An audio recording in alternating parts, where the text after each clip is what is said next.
High, কেমন আছো সবাই? তো এটা ছিল কালী পুজোর দিনের ভিডিও। তো সরি, আমি কান ধরছি এত লেটে ভিডিও আপলোড করার জন্য।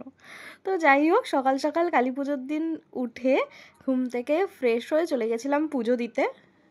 তারপর বাড়ি এসে প্রায় বেজে গেছিলো 11:30। তো তখন আমি খেতে বসেছিলাম ম্যাগি। তো ম্যাগি খেয়ে তারপর এই একটা খাস্তা কচুরি ছিল, ওটাও খেলাম।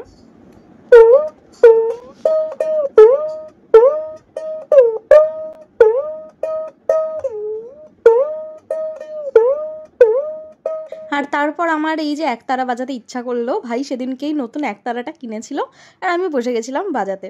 তারপর এই লাঞ্চ করে উঠে পড়লাম আর তারপর চলে এলো আমার একটা পার্সেল পার্পেল থেকে, যেটার জন্য আমি মায়ের কাছে ফার্স্টে প্রচুর ঝাড় খেলাম। মানে মা বলছে যে বক্স অর্ডার করে যা আর বক্সগুলো ঘরে ফেলে রাখ, ফেলবি না, এসব নিয়ে প্রচুর আমি চিৎকার শুনলাম মায়ের কাছে। যাই হোক, দেখো কি কি এসেছে তোমাদের দেখাই। তো এই যে দেখো, এতগুলো জিনিস আমার চলে এসছে, যার মধ্যে 3টে জিনিস আইশ্যাডো প্যালেট আর একটা ওই ছোট শ্যাম্পুর পাউচ ফ্রি ছিল। তারপর ইভিনিংয়ে রেডি হয়ে ভাইকে নিয়ে বেরিয়ে পড়েছিলাম আমি। তো ইভিনিংয়ে আমি আর একটা নতুন জামা পরেছিলাম, কারণ এটা আমার পুজোর সময় বেঁচে গেছিলো।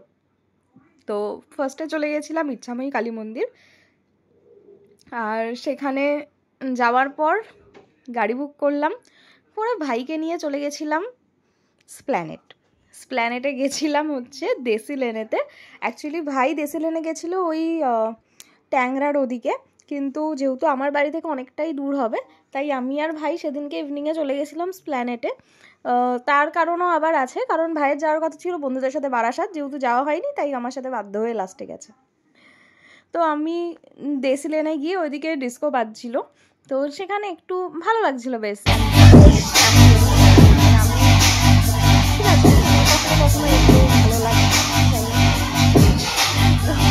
তারপর দেখে বললাম আমরা খেতে। তো আমরা ওখানে অর্ডার করেছিলাম ফার্স্টে ড্রাই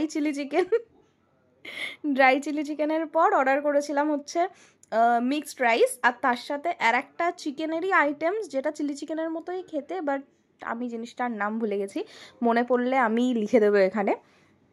তো তারপর ওখানে প্রচুর মজা হয়েছিল, খাবারটা যদিও খুব একটা ভালো ছিল না, অ্যাভারেজ খাবার ছিল। তারপর ওখান থেকে বেরিয়ে খেয়েছিলাম আইসক্রিম, কারণ ওর ভেতরে আইসক্রিমের দাম প্রচুর বেশি ছিল। যাই হোক, তারপর চলে এলাম ঠনঠনিয়া কালীবাড়ি। আমরা থাকি উত্তর কলকাতায়, আর কালী পুজোর দিন ঠনঠনিয়ায় আসবো না, সেটা কি আর হতে পারে বলো। তো ফেরার সময় আমরা ঠনঠনিয়াতে নেমে গেছিলাম গাড়ি থেকে। ঠনঠনিয়া দেখে তারপর আমরা বাড়ি ফেরার পথে এই যে ছোটো ছোটো কয়েকটা ঠাকুর দেখে নিলাম, আর এটা হচ্ছে আমার পাড়ার ঠাকুর। কেমন হয়েছে অবশ্যই জানিও, মানে কেমন হয়েছিল। আর তারপর ভাইকে নিয়ে বেরিয়ে গেছিলাম একটু ঘুরতে, আর তারপর কয়েকটা বাজি কিনে নিলাম। প্রায় 10 বছর পর বাজি কিনেছি আর বাজি ফাটিয়েছি। আর ফেরার সময় মা বাবার জন্য চাউমিন কিনে নিয়ে গেছিলাম। এতগুলো বছর পর এবছর বাজি ফাটিয়েছি, খুব ভালো লাগে, মানে সেই ছোটোবেলাকার মতো। কারণ অনেক বছর মানে যবে কলেজে উঠেছি তবে থেকে টিউশন স্টার্ট করেছি, বাজি ফোড়ানো এসব মানে সব বন্ধ। তো সত্যি এবছরটা একটু অন্যরকমভাবে কাটিয়েছি। যাই হোক, সব কিছু করে আমি চলে এলাম বাড়ি। তো তোমাদের সাথে আবার দেখা হবে নতুন ভিডিওতে খুব তাড়াতাড়ি। Love you, tata.